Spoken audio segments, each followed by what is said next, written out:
excited that all of you are on with us. We have all of India from the Alcon School.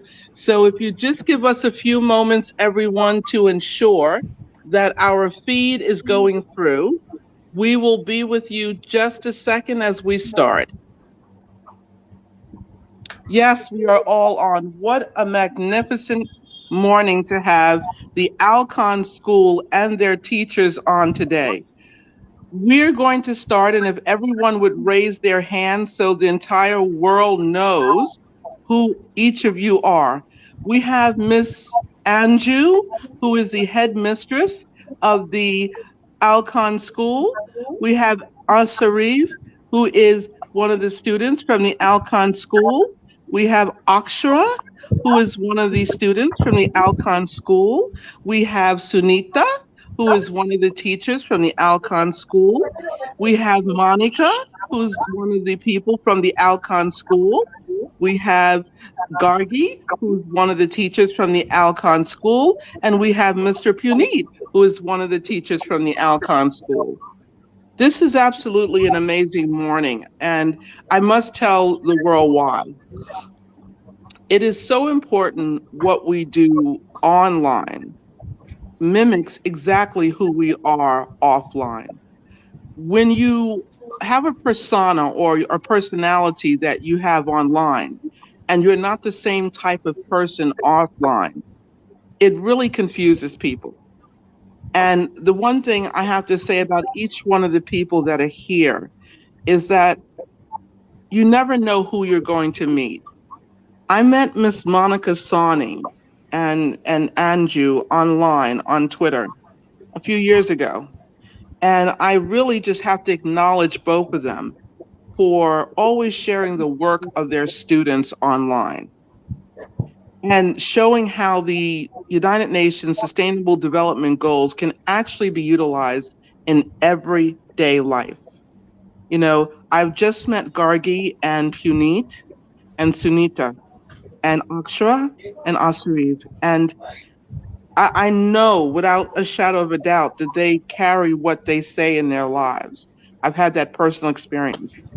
I just want to say a few words before we get into our conference today about how the Alcon School can be a model for all schools worldwide.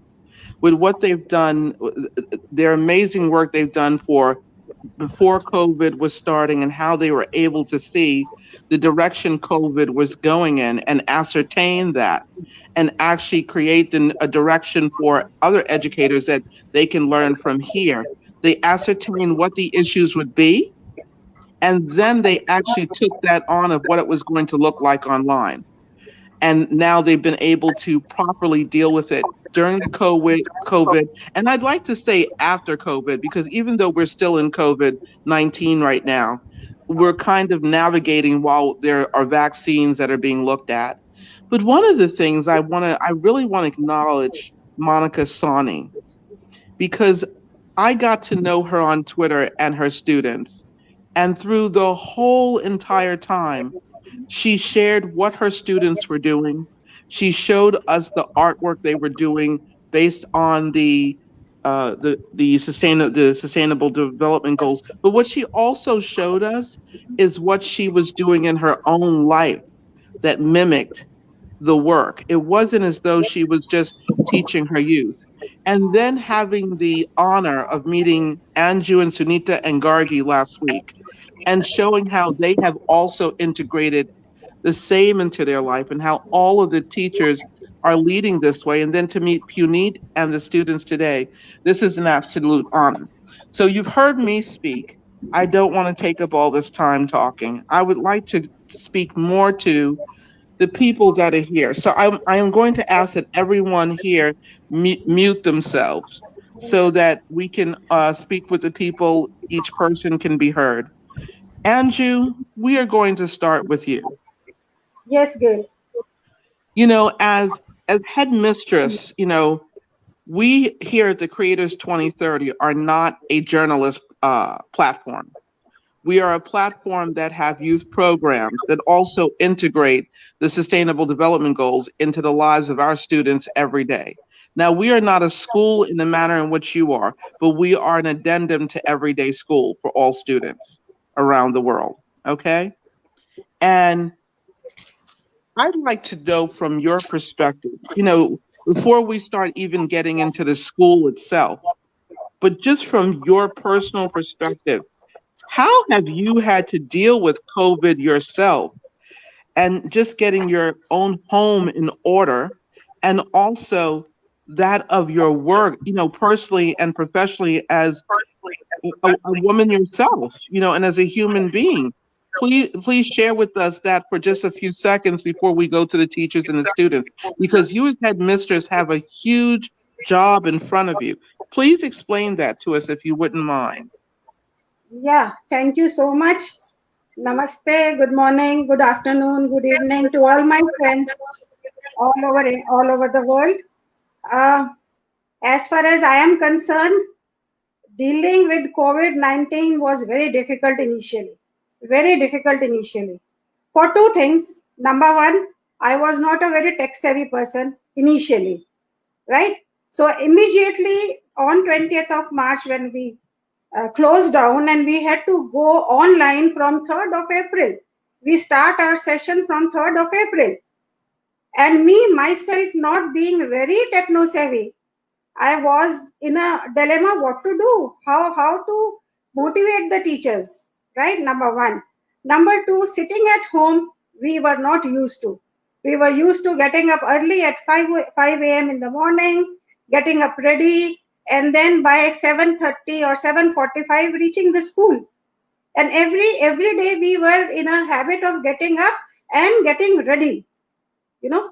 So it was very tough for me that I am not going to school, sitting at home, not able to reach to the teachers, not able to reach to our mentors, what to do. So that was something very difficult for me, and it was giving me lots and lots of sleepless nights. So what I did was that number one I thought was that I should immediately start training myself for the technology which we have to use further, right? So not only me, I started many training sessions for the teachers, for myself, many workshops, and many of the teachers who were themselves very expert, they started taking workshops of the teachers and myself also. We also invited many experts from outside so that they are able to give proper technical knowledge to us, including me and other section heads. As far as my home front is concerned, my husband was very, I would say, cooperative, and he was always with me. And I was doing lots of meditation sessions. I am also a very spiritual person. So these meditation sessions, they helped me to calm down. And this is what I told my teachers also. And we have our yoga teacher. He started taking meditation session of the entire staff online. And our physical teachers, sports teachers, they started taking physical classes of the entire staff, which I told them to start. So this way I was able to manage myself, I was able to manage with the teachers, and I was able to start the work. So two things. Number one, the training, and training of mind and training of soul, right? This is what helped me, and training of brain. Okay. This is very interesting, Anju, because I think most people don't understand that you have to have some kind of practice yourself and recharge for yourself before you can give over to another person. And with that said, I'd love to bring on Sunita, and Sunita and Gargi and Monica and Puneet, would you also come on as well? You know, Hearing what Anju said, and you being teachers yourself, I'm sure when COVID first came, all of you were wondering, how am I going to manage this when you first heard about COVID? The fear of getting COVID yourselves, a lockdown throughout the country. You have to manage yourself, manage your school. I'd like to, start with you, Monica. And if you would let me know, and the whole world know, what you had to do to manage being a librarian, a teacher, and preparing for your students for COVID, while also being at home yourself and managing your life. Can you share that with us a little bit as well, Monica?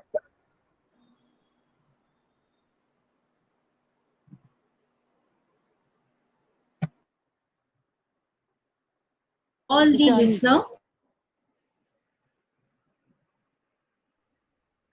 Can you hear us, Monica? Oh, she muted herself. Unmute yourself, dear. Monica, please unmute yourself. I just did. She should be fine. Please go ahead, Monica. Well, she muted herself. Okay. She keeps. Am I audible to everyone? We can hear you now. Okay. Namaste to everyone. Namaste, my dear friend Gail. I have never seen a lockdown of such a scale and magnitude, at least in my lifetime. And it is our only way to fight the virus and prevent its spread. But we all know teaching profession has no doubt been at the forefront in adapting to this change. I, as a librarian, are conducting online classes, sharing videos, links, assignments, project with the students. But this would not have been possible if the students would not have participated in this exercise. So I have to appreciate my students also for this active participation. And during the lockdown time, I enlighten my students with the stories, with the new technology links, and I have been sharing video links of moral stories and many projects with them. We have organized first virtual book week during the pandemic time, and students participated in it very actively.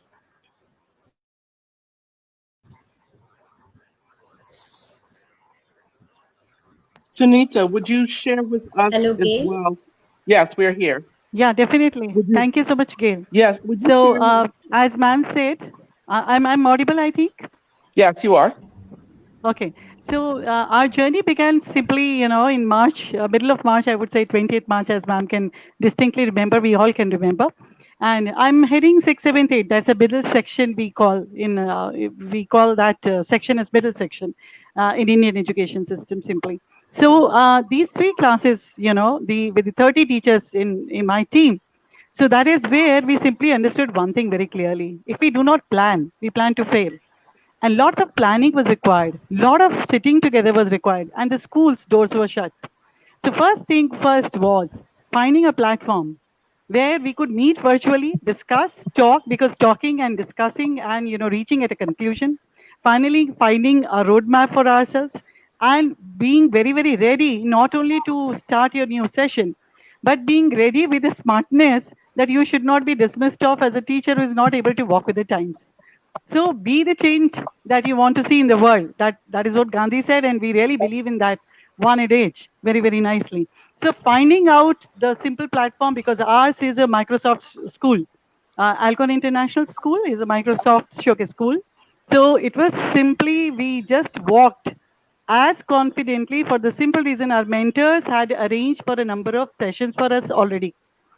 Though we were not, we had not seen the future. We had not, absolutely thought about the idea that we'll be going online for teaching also.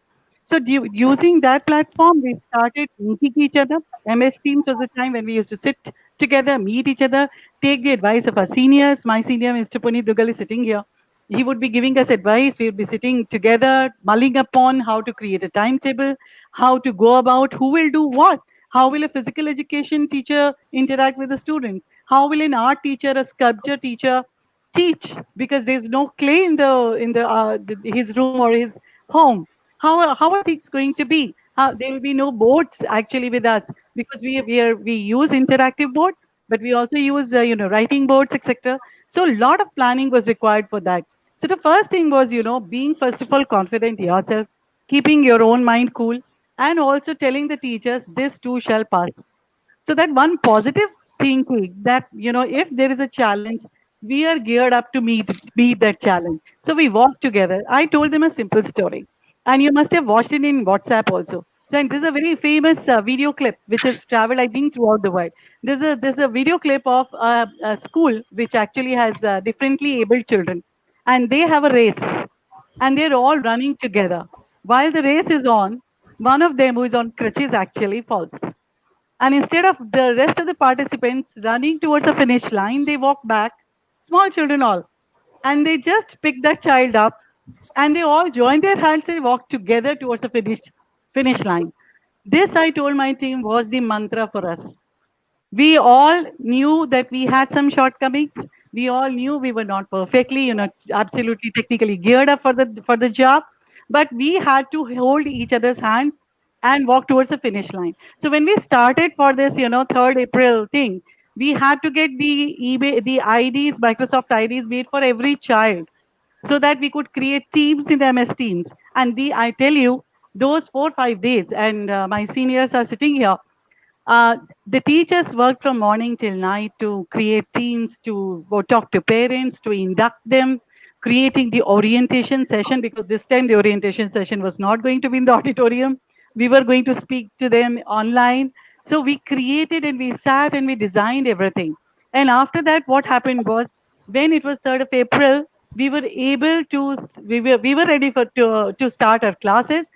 Before that, one day before, I sent a small video clipping, 2.5 minutes, to all the parents, simply saying that we are going to start on a new journey and we might falter. We might have technological problems. So kindly bear with us. And let me tell you that one humble tone, simple request from our side, and being open to, suggestions and their whatever they would like to suggest to us for improvement, that actually set the pattern, and people took it us so beautifully. The children, the parents, they were absolutely as if ready to welcome us.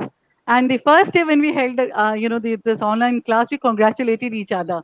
Yeah, there were glitches. There somebody's power connection went off. Somebody was not able to control the settings of the MS Teams part. But we had taken 2 3 days, and we used to sit together after every day, after the classes, to tally the shortcomings, the problems we were facing, and we solved each other's problems collaboratively. This actually gave us the strength. So each one of us, when they shared, all the teachers shared, I faced this problem, I faced that problem, I could not turn my camera on, I had this problem, or the child was not responding. So somehow all these problems were solved by the IT expert, the other teachers, the younger lot who were actually smarter at the job. And as ma'am has said, we were so ready to learn. We were so ready to spend extra time and searching the YouTube videos to learn all these the techniques and the tricks. Has never been such a frenzied affair as this it was these days. So this is how we knew very well we had to kickstart the program, and we have to go with the confidence, and what may, we are going to learn together. So that has helped us. Gargi, I would love to ask you and Puneet, okay, if you both would speak at the same time, it would be great. I'd love to ask you, going from where Sunita was and Monica and Andrew have talked, now we're past COVID. We've gone into, the school year. We're starting to get into the school year. Hello. Hello, Gargi? Are you there? Can people hear me? Can you all hear me? Yes, yes. So, Gargi and Puneet, before we go to the students, Gargi and Puneet, I'd like to ask you, you're now going into the school year. How did you both start to prepare the parents? And what are some of the things that you had to deal with the parents, preparing for their youth to go back to school? Would you take us through that a little bit, both of you? So, first of all, Gail, thank you so much for having us. And I'm Puneet. I'm heading the senior school, the high school there, grade 9, 10th, 11th, 12th. And let me tell you that the most important part for any institution is the clear direction from the management and the principal level. So, first of all, our director, sir, Mr. Ashok Pandey, our principal. So, anything which we did in the beginning had a clear direction from the management, the supportive attitude, which actually helped all of whatever Mrs. Anju Gupta talked about, Ms. Monica Rajiv, Monica, is all about the initial push support the management, the top leadership. Now, coming to that, once we started dealing with COVID-19 and the schooling started, uh, the most important part was that the parents were waiting for us, the students were waiting for us, that who is going to take the first step. And just because of the clear direction, the seamless teachers, the overall involvement of the entire community of Alcon International School, starting from pre primary to the senior level, we were able to reach out to the parents, and we were able to tell them that, see, we are ready with this, don't worry. And we assure you that we are going to work with you, we are going to work with the students, with our teachers, and we will ensure as a team together that the learning will not stop. So we started with the concept of online schooling, not online classes. And let me tell you that we focused more on activities rather than only academics. So that was the mantra. And in this mantra, parent had lot many apprehensions in the beginning, first week, second week. And there were, yes, as Sunita ma'am rightly said, about the technical issues and many things were happening. But one thing was common, that the parent community had a trust on the institution, and the institution was able to come up to that level together as a team. And we did our best. Because we are dealing with the high school students, the first thought which came to the mind of a parent whose child is in grade 11 or 12 in India is, if I give a laptop or a mobile phone to my child, will he or she misuse it? Will he or she will play game, play a prank? So how to make these students responsible global citizens? So that was the initial challenge. And we created a mechanism by talking to the parents in the orientation one on one, that you have to trust your kids. They are the future, they are the global citizens who will become one of the best scientists, best doctors, best professions. So we have to trust them. And it took some time on the parent side. But yes, what I am observing today is all the students of Alcon International School are empowered. They are attending more webinars as compared to what we are doing. They know better technology than teachers.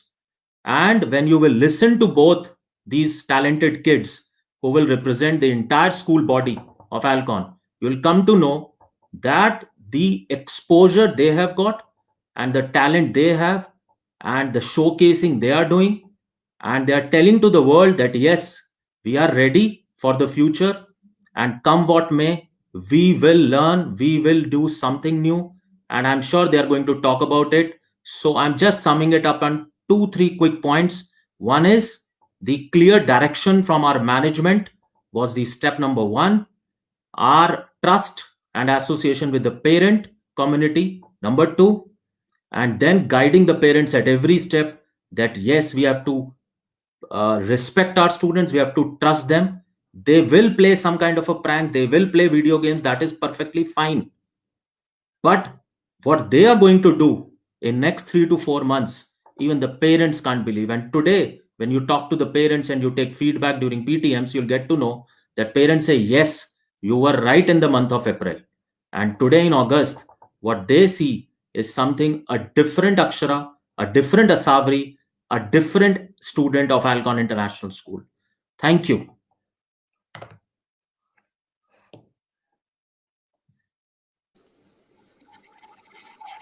Sorry.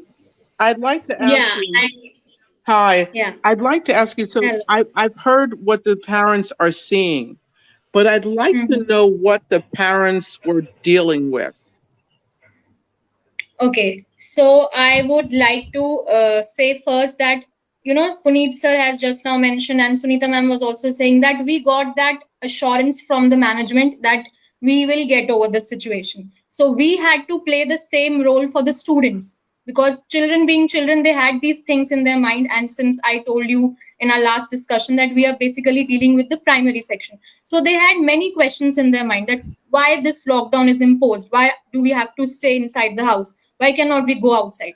So communication is the key, the first and foremost thing, that we had to reassure them that these things are going to get better and we are there with you in this journey.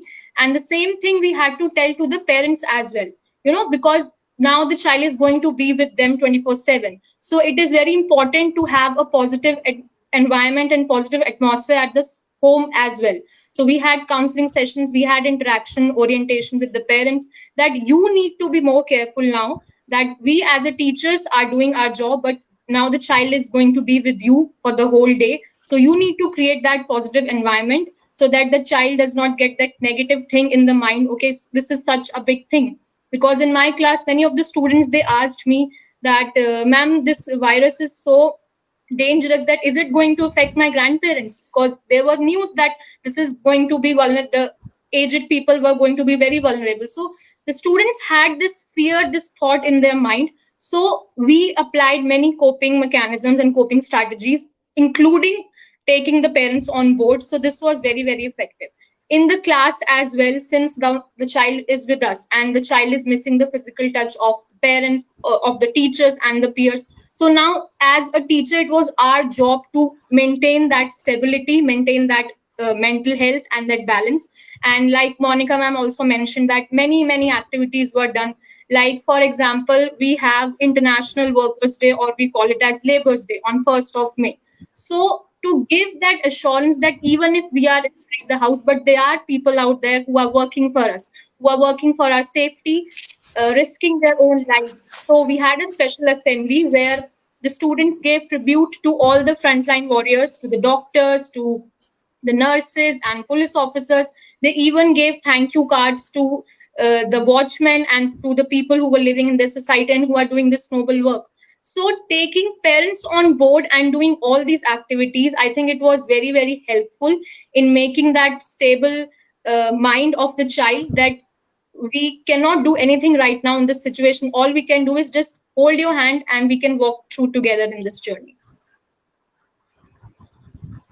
I want to go to the students, Akshara and Asarif. What has it been like what have you seen of your parents at home, and what have you experienced before we even get to school? I want you to be very honest with the people here so that they understand what you've experienced as students, being on the lockdown, not able to see your friends in person. Akshara, why don't we start with you? Tell us what it's been like for you to deal with this. First of all, a very hearty morning and afternoon to you all present here, ma'am, and everyone around the globe who's watching this. I'm Akshara Nair, and I'm a student studying class 12. So honestly, it is something which all of us were not expecting. If I look from the point of view of being a student or a human being, it's something you're not expecting. Uncertain times. If how no matter how much we try to mentally prepare ourselves for the uncertain times, until the time actually doesn't come, we don't know exactly how to deal with it. That was the first problem that all of us were facing. How exactly to tackle the situation when it is standing right in front of us.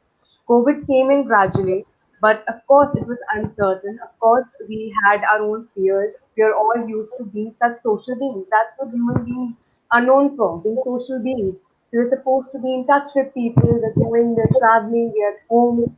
But when this lockdown came in, all those emotions that were suppressed within us, all those triggers that we were not knowing, all of them gradually started coming forward.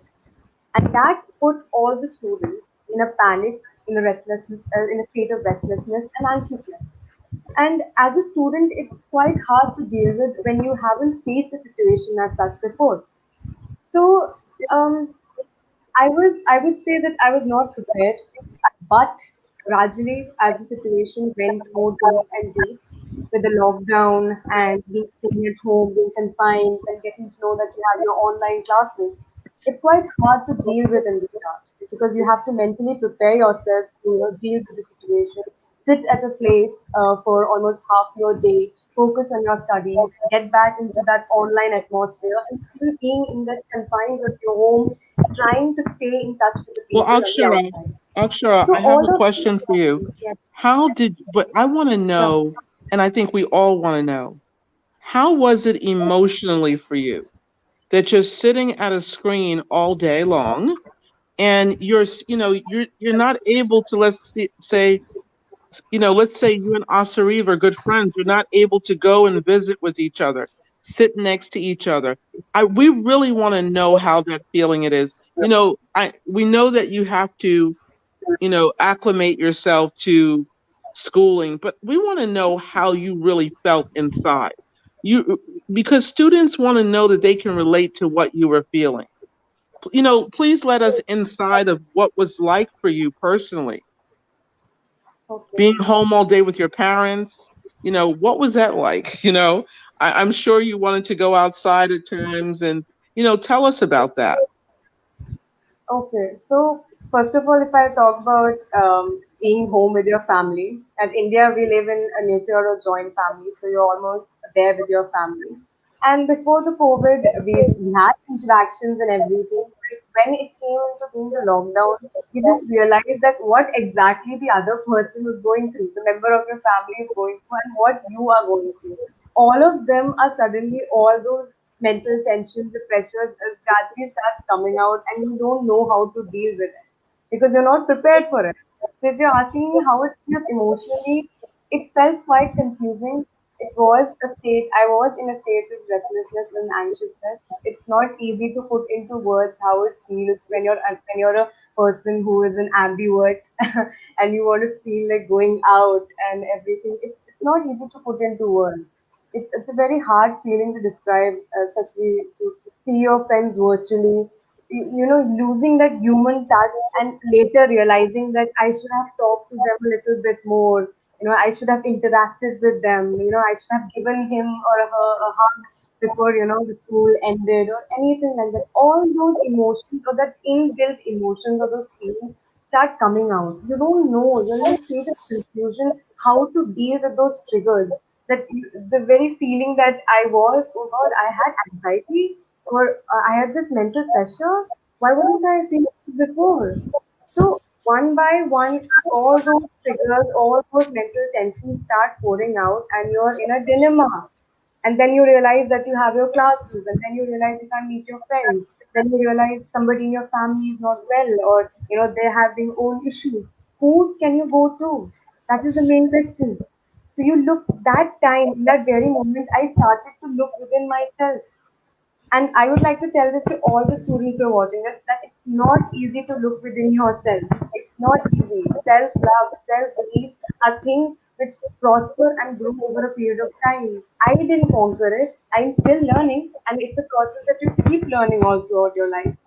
And I think self belief, you know, trying to cope with these things is a lifelong process. With the COVID, it just added more to, the rush that yes, I have to learn to believe in myself. Yes, I have to look within and introspect. With time, you will conquer it. It's not impossible. It is possible. No matter how difficult it seems, there is always a possibility of conquering these emotions and feelings that kind of make you feel trapped. I felt trapped initially. I felt choked, but now I feel much better than I was when the initial lockdown started. So, what I would like to extend to the student community is hope, because there is always going to be hope at the end of the dark tunnel. That's all I would like to put in. If it's Thank you, emotional. Akshara. Thank you, ma'am. Asariv, I'm going to ask you a bit of a different question as a student. As a student, we just heard from Akshara Let me just take you off mute. As a student, um, Asarif, you're going to have to unmute yourself. As a student yourself, Asarif, it is, you're home with your parents, okay? So we heard from Akshara what it was like.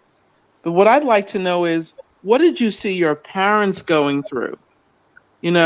What did you see them dealing with? And did they know at first how to deal with having their children home all day long? What was that like for them and dealing with work? Take us through the lens of which you were living, and take us through how you were feeling seeing that stress and you feeling the stress of school and what you're going to do online. Take us through that. But what we want to do is we want to hear from you personally, not just the advice you're going to give to other people, because people get more from your inner experience yourself. Okay? Take us through that for a minute before we go back to the teachers. Okay. So first of all, hello everybody. My name is Asafri, and I'm a grade 12 student.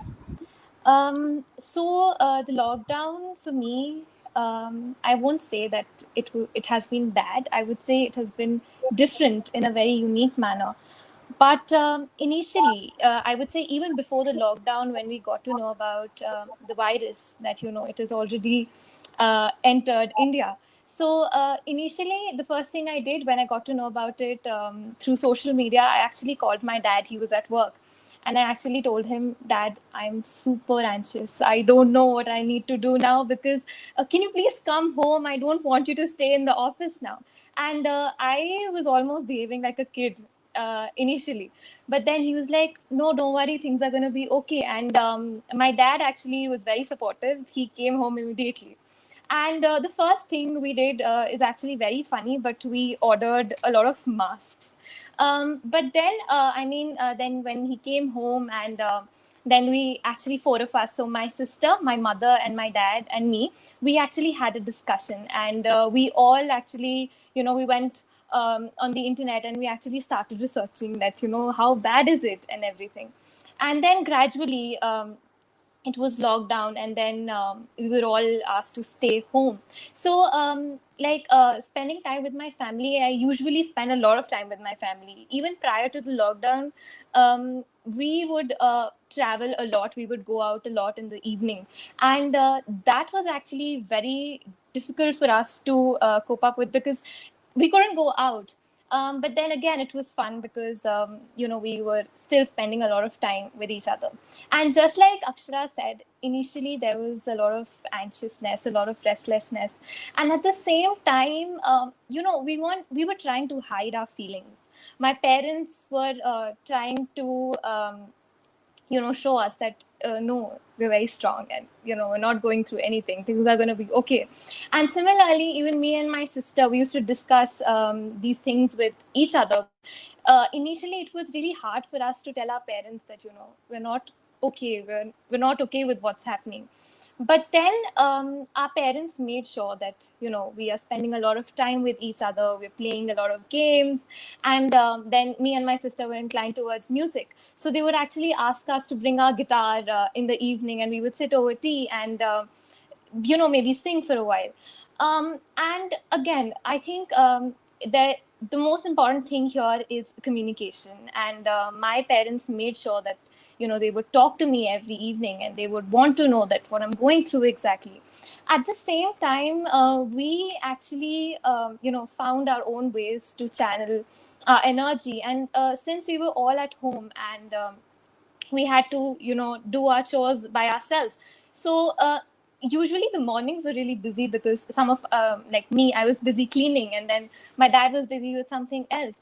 And but gradually it was very difficult because again, we didn't know what to do the entire day, and initially the online classes weren't there. So yeah, I mean, it was really bad initially, but then I think we got used to it.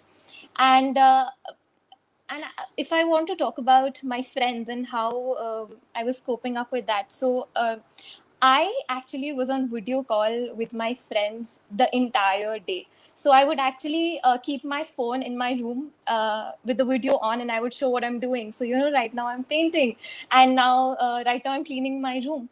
And most importantly, something that was actually our teachers also encouraged us to do was write down what we were feeling, maybe in the form of poetry, or like I said, I'm inclined towards music. So I was actually putting down my thoughts into lyrics. And I think the best part was that we kept ourselves busy. So it didn't exactly feel very difficult, but yes, I think we just got through it eventually. Asharif, I want to talk about something very, very important that you just talked about, the arts, because I'm a lover of the arts.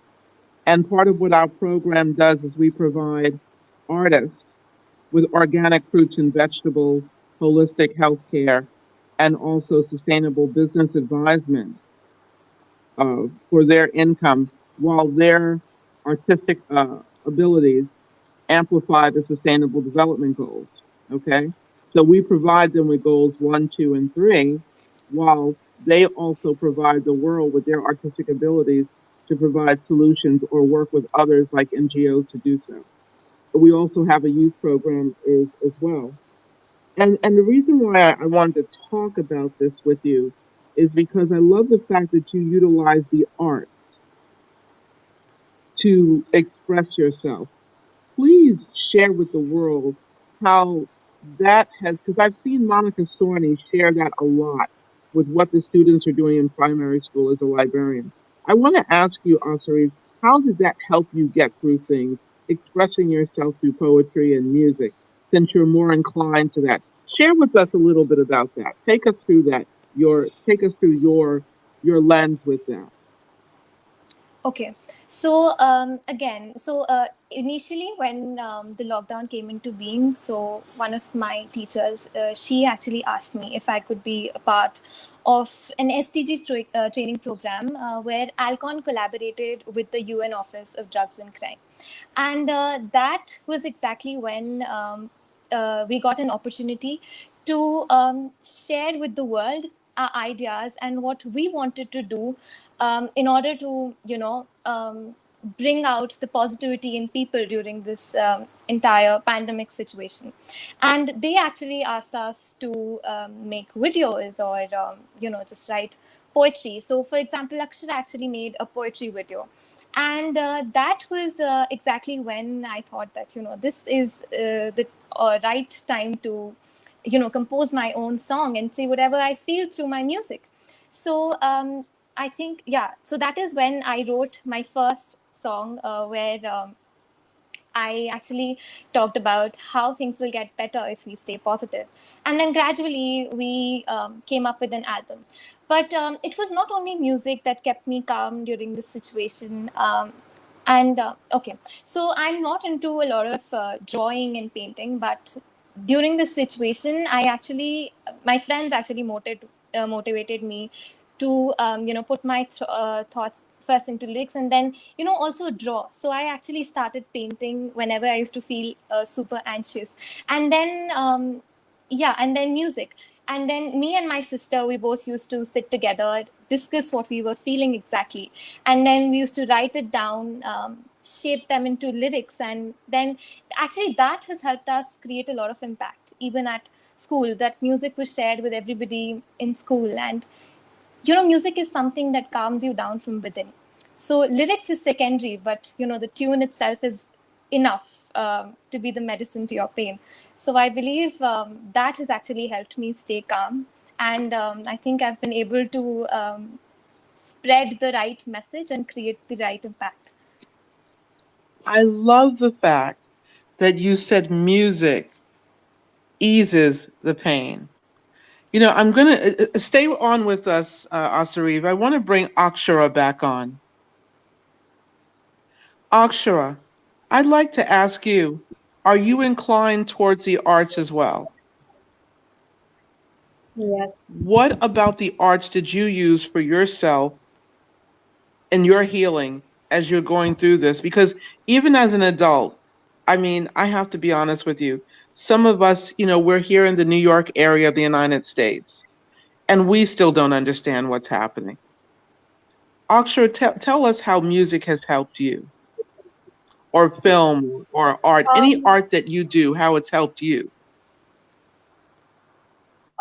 with this lockdown, I got the opportunity once to create a video for an international film festival with Sparta. So it was a very new experience to me, and the process I made the video, and it turned out to be a success and everything. But more than it being a competition or a success, what mattered to me was the feelings that it brought within myself. The very art of filmmaking is, looking at the world and capturing the very essence of it. And I felt so good from within that I started creating videos. I write poetry. I've been writing poetry since a long time. So I wrote poetry, I recorded it, added it in the background with music, and captured and created videos. And that actually made me so good from within. It made me feel good about my own self. And very art of filmmaking, like I mentioned, is capturing the essence. Also, you capture a bit about yourself. You get to know a lot about yourself. It's like a peek hole within your own life, like a camera to your own life. So the art that I was involved in was poetry, writing, filmmaking. Yeah. Yes, and I would like to add something, through poetry or, just writing down lyrics, Mhm. we actually get to organize our thoughts. So, like Exactly. Akshara said, initially there was a lot of confusion, and we did a lot of funny things also initially. But then, through poetry or music, it was that actually helped us organize our thoughts. That actually You helped get us. to Yeah, you get a medium of expressing yourself. You're Yes. channelizing your emotions in a more positive direction, in a direction where you feel like your own self. So Yes, for and that finally we 10 could tell our moments of, friends yeah, that it is anxiety yeah, that is creating all this mess right now. So yeah. They're And blog suggest writers, both of them. They have their own blogs Yes, and I want. channels too. That's amazing. I I love Akshara and Asari. Thank you, because you said something very powerful. We're going to go back to teachers. We're coming right back to you. thank you. I just want the students. I really want, because this is very important, what these students are sharing. You know, I'm sure there's students that can, properly share this, but the fact that you're giving this about the anxiety and writing. I'm a poetry writer myself. I'm a writer in general. I'm a poetry writer publicly, but I'm a person who loves to journal privately. And writing is very cathartic for the body and the mind and the spirit. How has the poetry, even if you're not reading it to anyone, Akshara and Asarif, how has the poetry really helped you find your voice during this time and find your voice in general? What stories do you find yourself telling in your poetry? Please share that, Akshara and Asarif, and then we're going to go back to our teachers. Yeah, Asabi, would you like to start? Or should I go ahead? I think you should go ahead Okay, because sure. Right. So, when I am writing poetry, it's I've noticed one thing. Initially, you're given when I started writing at the age of 11, you take themes or topics which people give you, and you start writing on them. If it's about earth, you start writing about earth. If it's about water, you start writing about water. That time, your mind frame is quite constricted to the themes given by the society to you. But as and when you keep writing and as and when you keep growing, your mind frame opens up and you start recognizing the small things that are there in your environment. And you start recognizing the emotions that you are going through because that's a part of the environment. So the stories that I tell myself through my poetry are the very emotions that go around in my mind. If I feel very happy about something, or for example, if today I'm feeling quite happy about this, and if I take the very aspect that I was given an opportunity to voice myself, I might write something about empowerment. I might write something about having my own voice. So that is how I tell my own stories through poetry. It's the very emotions or the experiences that I've experienced in my day or in a year or through the people around me that all get accumulated into it. Sometimes the poetry is indirectly about myself, about what I am going through. Maybe I use a pseudonym sometimes.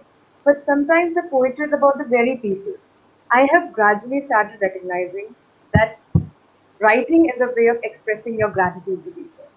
So what I did was these small opportunities like Teachers' Day or Labor's Day or Friendship Day.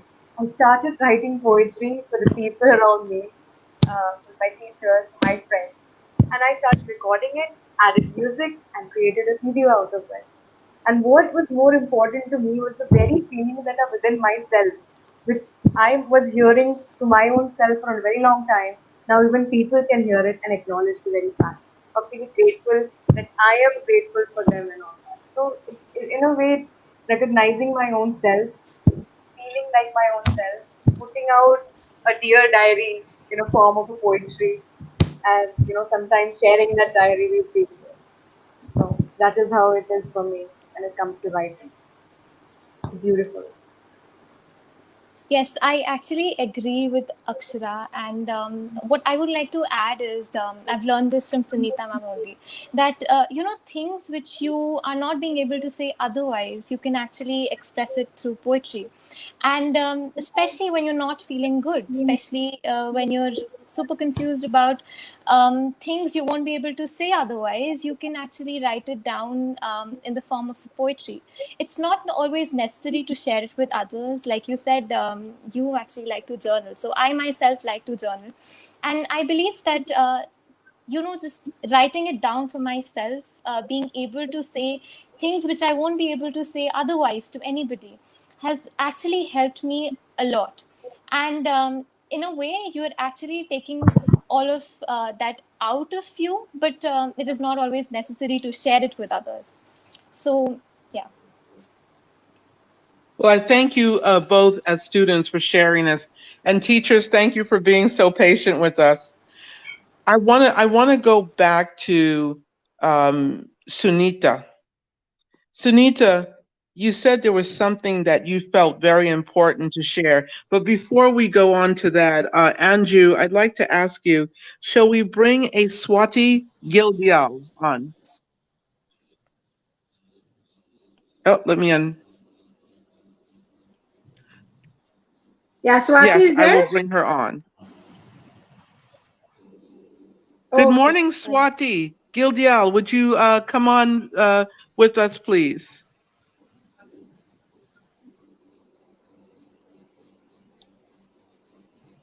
Miss Swati Miss Swati I Gildial? can't. She may not want to come on. Okay, let's see. Miss Swati Gildial?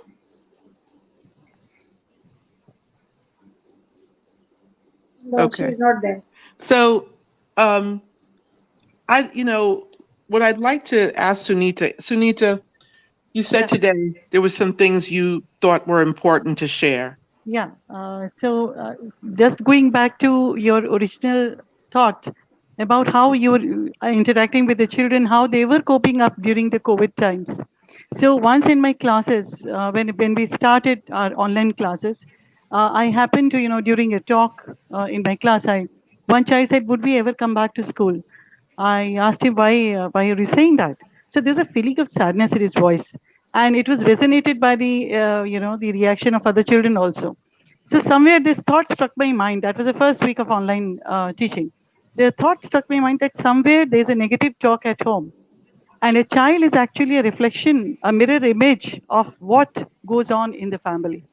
If the family, I mean the parents, have a negative way of talking or dealing or have a negative approach towards things, the child will simply resonate or echo the same because he gets to listen that. So that got me into thinking for the simple fact that it was very, very important that if you simply keep on pushing positive approach and positive attitude amongst your children, the same gets nullified if the same is not done by the parent. So that is where I roped in. We planned out the parenting sessions. You were asking the question for parents in the initial part of the talk also. So I just curated one my own parenting during lockdown. after doing a lot of research on COVID and how positive attitude would boost resilience among families and resilience among children. Because it was very important that what the child listens at home from his own parents and what he gets to hear from his own parents is what he's going to talk in the class. So what you do will be undone if it is not, pushed against or reiterated at home front. So those 3 sessions of parenting during lockdown, when I sat, because majority of them are professionals, majority of them, they are professionals, they understood. And we kept it on Sundays or Saturday evenings so that, they could come back from work or they could have their laptop free, they could sit with a cup of tea, talking to them at length for 1.5 hours, doing a presentation for them, showing them, and everything which is backed by research, not simply because I want to do a sermonizing thing, no. So that really churned up a lot of thinking in domestic front. And when the parents started, when we got the feedback, because we sent a Google form just, taking an anonymous feedback from the parents, how they felt the sessions were on. We got to know that this exercise had helped us immensely. And I'll give you one small example. I knew it very well that if the parents also reiterate the same thing, the children will develop resilience faster than we would expect them to be. Secondly, the second step which I wanted to talk about is this was a time when we were actually all the barriers had melted. It was not like you were to be outside the school gate at 2:30 p.m. There was no school gate openings, no school gate closing, no buses running. So even if you wanted to hold an extra class, you were somehow bound by the fact that the school buses had to leave at 2:30, or you could push it on a Saturday. Now we only had to open our laptop. So when I just floated across the idea that we are ready to host spoken English classes for you. So all the 8th class children, we got such a 100% warm response. They were so happy because for the same, they had to go to Cambridge or to British Council or to other institutions to polish their communication skills. And in the garb of these spoken English classes, which we never downloaded any material from anywhere, we rather kind of we did ensemble of whatever we thought was correct. I made it a point that life skills were integrated into it. What Akshara was talking about, knowing her emotions, and I do not know how to deal with it. This was the theme of the spoken English classes. So when we started doing all that, and Akshara, thank you for bringing it the word of gratitude. So I'll just show you here in just an example of, because this is tangible, I can show you. This is a gratitude jar, which in one of the classes, if you can see, I think I can make it clear. So we made our own gratitude jars. And in those gratitude jar, we were to just put small slips of what we were thankful for. And every day the child was made to count his or her own blessings. So when we started talking, it was initially the talk would be, we have good house, we have amenities, we have a car, etc. But then one child said, I'm able to see properly. One of my cousins is not able to see properly. And then this sparked the discussion on.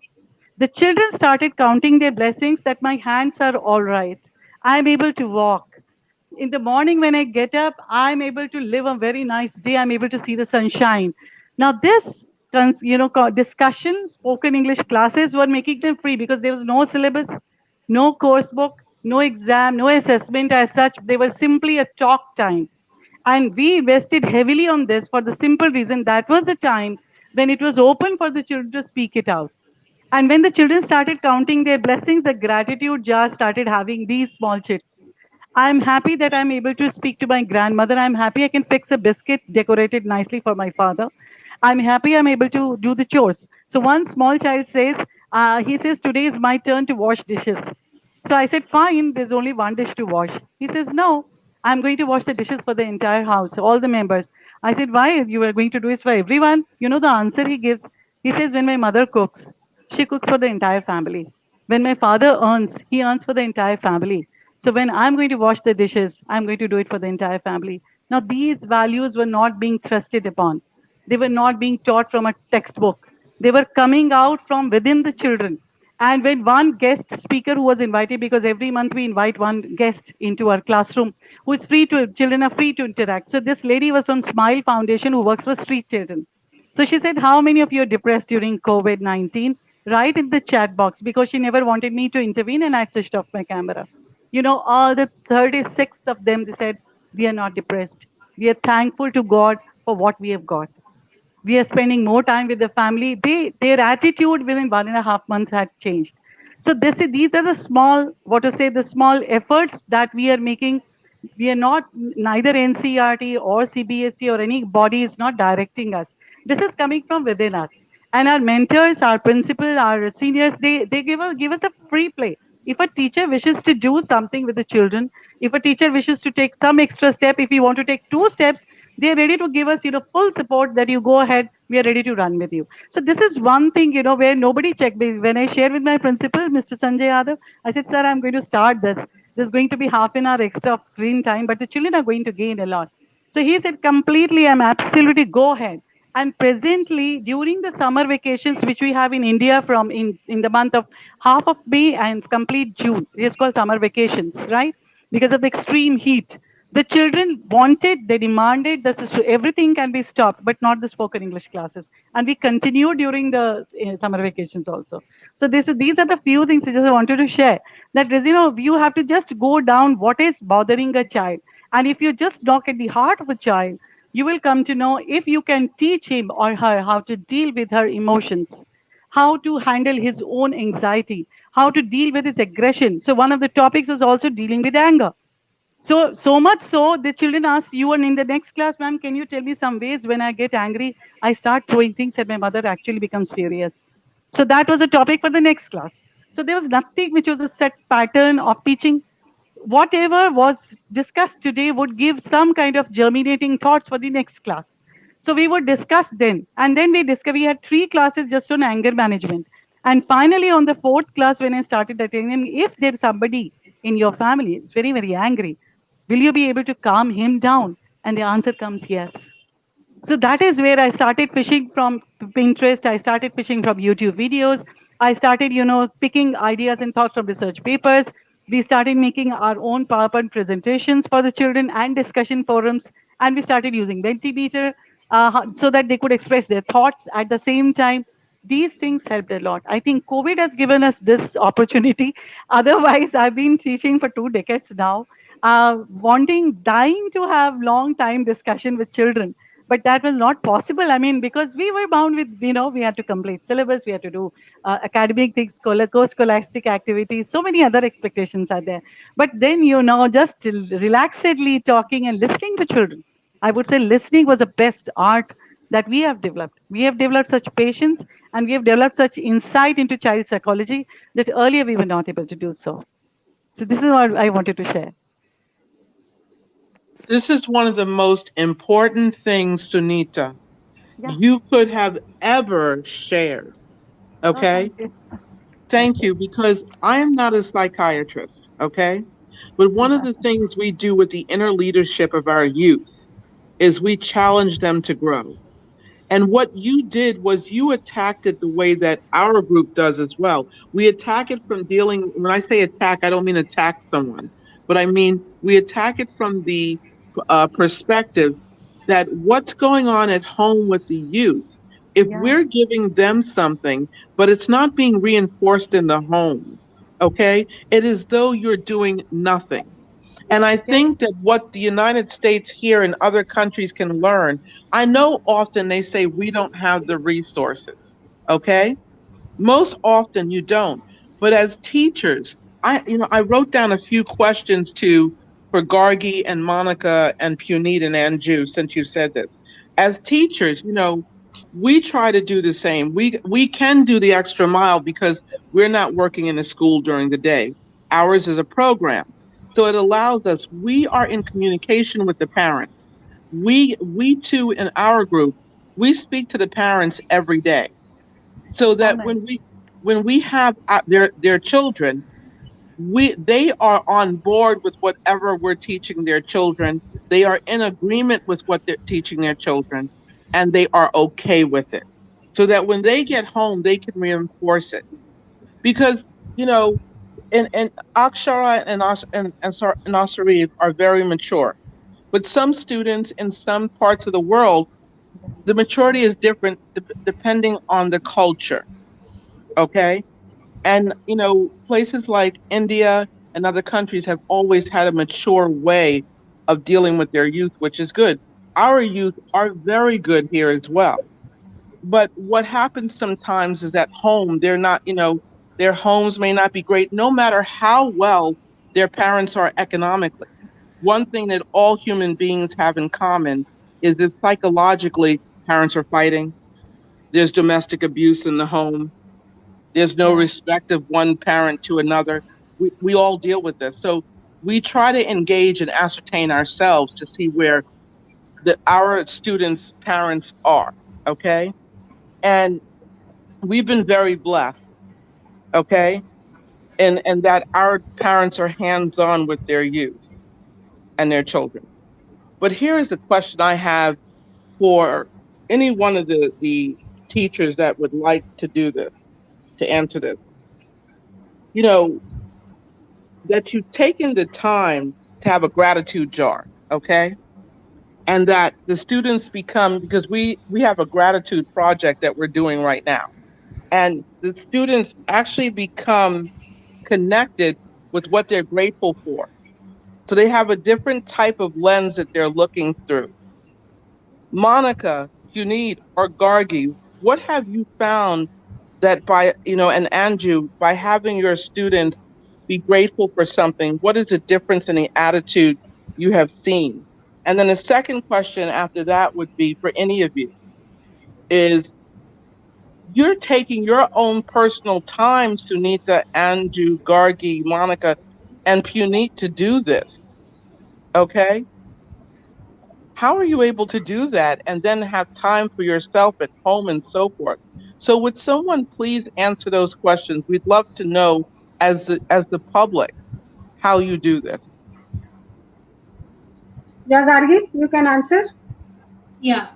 Starting with the first question, we also had the same a summer assignment that students had to make their gratitude jar and gratitude tree. So as Sunita ma'am mentioned that initially they were grateful for that we have a house, we have food to eat, we have clothes. But now the changes that we observed were that we can actually, spend time with the family. That earlier, as most of the parents they are working, so they were not able to spend that time with the family. But now the parents they know what are the strengths of my child. Now the parents can see, okay, my son is good in drawing or my daughter is good in music. But because earlier they were not getting that particular time to spend with their child, they were either dependent on the teacher or on the tutors. But now when they are watching their child 24/7, how my child is learning, what are the capacity of my child, what is the strength, so that thing reflected in the behavior of the child as well, that whatever stories were discussed about the parents and whatever things were there in the home, so the same thing they were discussing in the class, that ma'am, today I had a word with my mother and she told me some story about her school time and I learned that we should work hard and we should never give up. So I said, who told you all these things? So they were like, ma'am, after dinner we had this time and we were just all sitting together and we were just sharing our stories. And my father told me that he was into sports, but then due to some family circumstances, he was able to he was not able to continue with the thing. So now what I learned from my father is we should never give up. That things are planned and we should just go about it. So these were the things that they were able to learn with their family. And what is the reason? Because they're spending more time. So I think COVID has been like a blessing to the family members, for the parents. So this was a very good and positive change that we observed in the students. Punit or Monica, please share your thoughts. So, Monica, would you like to speak first? Then I'll speak.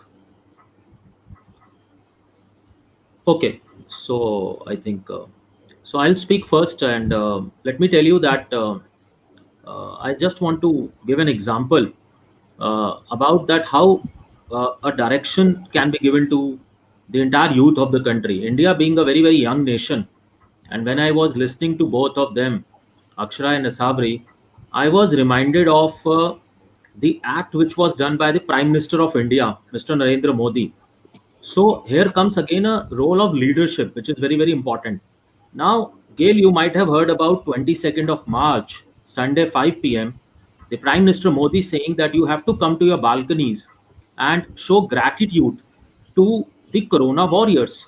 I believe that is that kind of a statement coming from the top leadership, the prime minister, and everyone coming to their balconies, uh, starting from a 2 year kid to a 90-year-old person, and these kids asking their parents that why we are in these balconies and just maybe banging these utensils for what.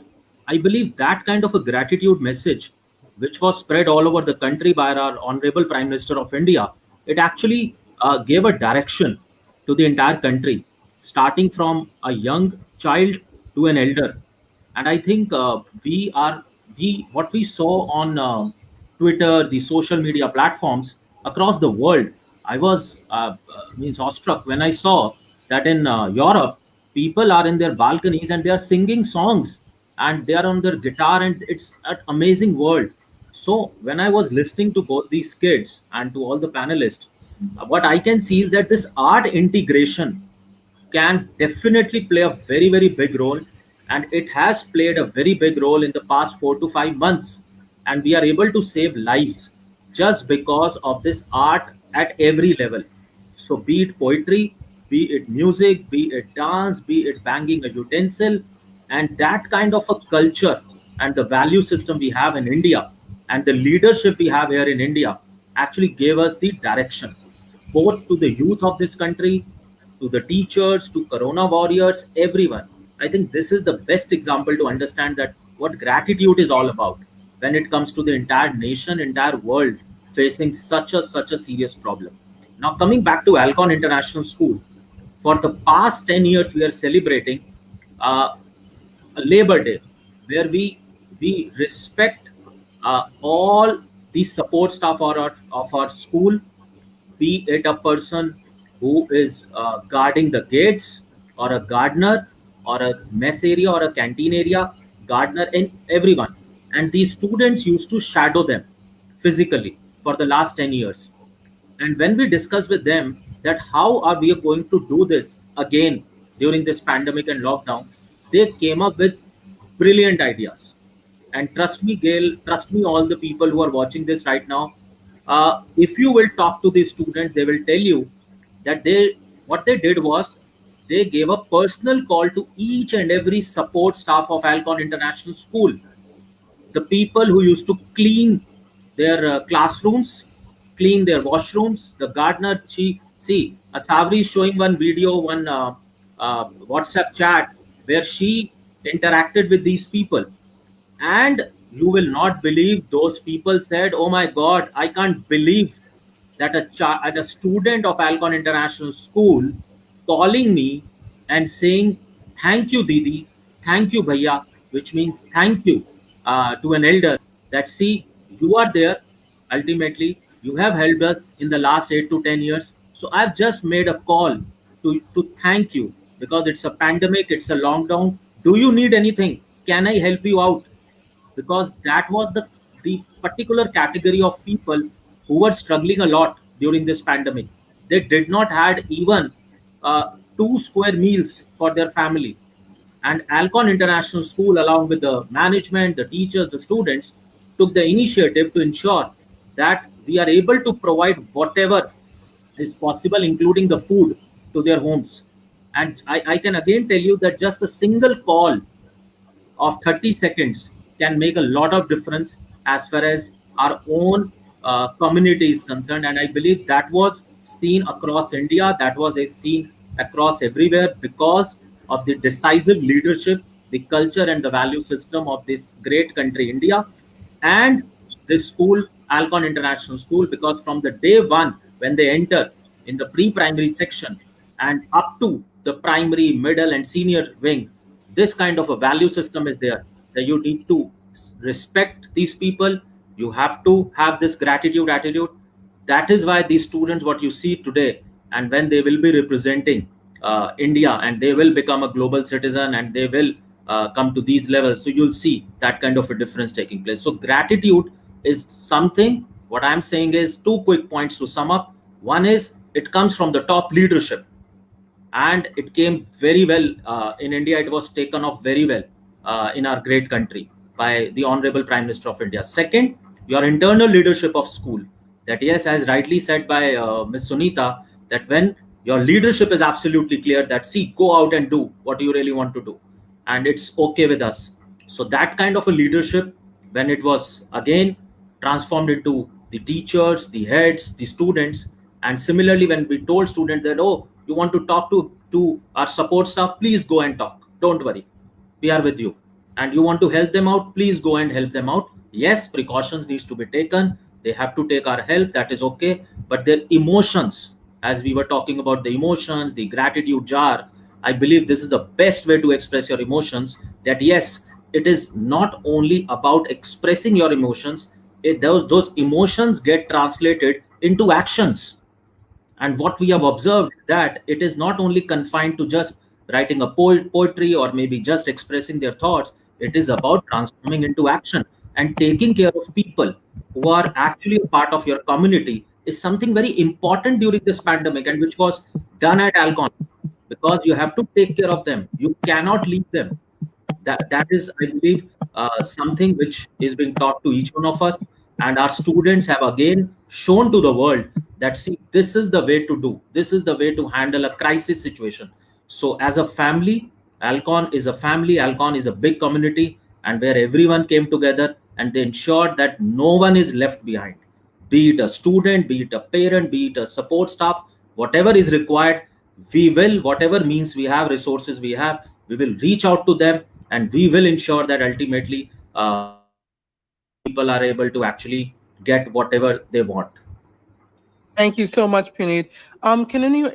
Does anyone know if Monica has been has had any tech challenges, technology? Because I don't see her. Monica, Yeah. are you there? We can't see even Gargi, I think. I can't see. Yes. If someone could. Gargi is there, Monica is not there. Yeah, yeah. Yes, if someone could get in touch with Monica and ask her to come back on, that would be great. And we'll I'll do help that. her with any technology issues that she may have. Um, you know, Anju, you know, my words cannot express that, especially what Sunitra has just shared, the importance of what Sunita has shared. Please forgive me if I've mispronounced your name, Sunita. Okay. So what I'd like to ask you, Andrew, you spoke about this earlier, but I want to go back to this for a minute. Has this brought you closer to your family personally, Andrew, being home and connecting with your family? Yes, yes, yes. Since I am at home whole of the day, so I am very close to my husband because I was away from him for a large number of hours. I used to leave at 7:45, as I told you, come back by 4 o'clock, deadly tired mentally and physically, go to sleep for an hour, then in the evening, go for my yoga sessions, and then prepare food and just an hour or two with my husband, right? But now throughout, I am there with him, number one. Number two, my daughters were, both of them are married, they were not able to come. So probably this feeling of not meeting was something which brought four of us very close. So earlier we never used to talk so much as now we have started talking. If one of my daughters will not call me one day, I'll get very angry. And she'll say that, why are you so angry? I have not been able to call you only once. Every day I am calling you. Literally, we had a fight one day and we did not talk to each other for 2-3 days. So, this kind of bonding, which we were not having earlier because of paucity of time. Now we have started having a special bonding with each other. With my mom, I was not able to visit her, right? So I was not calling her every day. Now I am calling her every day to trying to find out how she is, because that physical touch is missing. Because we are not able to meet each other, we are not able to see each other. So probably all the birthdays have been celebrated online, all the anniversaries have been celebrated online. So much of celebration we have not been having, so that togetherness, somehow we had to bring in the togetherness. So that togetherness, this virtual platforms, they gave that togetherness to us. right? So earlier we never thought. We thought that even if we have our anniversary, both of us, we used to go out and have our dinner. But now what is happening? The entire family is there, and then in front of them we are cutting the cake and we are having dinner. So that bonding, not only, even the extended families are there. I think everyone will agree that all the birthdays are being celebrated. Each and every child's birthday is celebrated in the class now. All the anniversaries are being celebrated. So I would only like to say that this virtual platform, it has brought us together. But yes, we have our challenges, Gail. It is not hunky-dory as good as we think. We have our challenges. The disadvantaged society, the disadvantaged section of the people which we have in our classes, that was little difficult for us to handle. So they were not coming to the classes. So out of 35 students, if 5 students in each section, they are and attending the classes, that was very painful for us. So again, we started thinking how to help them. So then we started device donation drives, because they were not having devices. So the teachers gave their devices. The school also helped the children, right? We funded them. And now with the help of all the teachers, and 99.9 children are attending the classes. Few of the children, they are in their villages where network is not there, so they are not able to attend. So it was little difficult, but all of us now, as Puneet rightly said, that it is a teamwork. All of us, we work hand in hand, and at the end of the day, it is actually team which works. Single person cannot work, right? So my advice to all the teachers, that please keep working like it. You know what is the motto of our school? The motto of our school is Sevarth Jnanam in Sanskrit. Okay? And in Hindi it is Jnana ki Seva. And in English it is service to education. And teachers are the best people who can give service to the education. And this is what Alcon International is trying to do. Despite all the challenges which we are having do and die attitude, and we are not dying, we are doing it, and we'll keep doing it. Very nice. You know, Gail, I called up. Sorry, I called up Monica. She's able to listen and hear everything. If you ask a question, she'll be able to answer. Maybe she's not visible on screen. No, she is visible. Now she is visible. Oh, good. So, Monica, how has it been for you as a teacher and a librarian to not be able to connect with your students in person? How has that been with you? Because I've known you for a while now, and you're a very hands-on teacher with your students. How has it been for you, Monica, not to be able to connect with them in person, you know, give them a hug or empower them in person? How has that been for you? Yeah, during the pandemic times, according to me, during the pandemic time, what I feel is students become more responsible than before. They know the family value more than before. They become more tech savvy, more mature. Even they started missing their teachers, school, their friends. They are praying to the God, please open the school now. Not even the students, we are also missing them a lot. Hello? Yes. And so Monica, would you missing them a lot? Yes, you know. Yeah, I am missing my students very much, and they are missing me a lot. All of us. Even they are praying to the God to please open the school. Basically, Gail, this is the time, this is the learning time for both of us. Not even the student, even teachers also. You know, Monica, I know that's true. And, you know, I want you to say a little bit more about that, because I'm now seeing that the students, you know, my students told me how they missed their teachers in the school. You know, youth now appreciate their teachers more than ever. Yeah. Because they cannot speak with them like they used to. What have some of your students said to you, Monica, now that they miss you more than they did before? What are some of the things that they've said to you? They want more and more story session from me. They want my video, my YouTube channel. They want more links from me. They messaged me about my feedback of my stories, and it is my duty to save them from the humors and misinformation in the pandemic time. You know, one They of the really things love me because of their feedback. When they send me feedback through WhatsApp, so in that way I can know how much they love me, how much they miss me. They want more story sessions from me. You know, one of the things, Monica, that I really remember that really touched my heart personally that you did on Twitter was when you remember when you were doing the flower pots from your home? Yeah. And, Yeah. and you know, the reason why Anju and Sunita and everyone, Monica is so special to me is because Monica would take the smallest things and make it such a difference online. And I would always look forward to seeing Monica's tweets online because she would just take everyday life and turn it into the sustainable development goals. I love the sustainable development goals. And we're getting them out to each person. But Monica, Thank you, Gil. she always touched my heart personally. You know, I know we're on here and we're sharing what the school does, but for me, this is very personal. And for my team, it's very personal.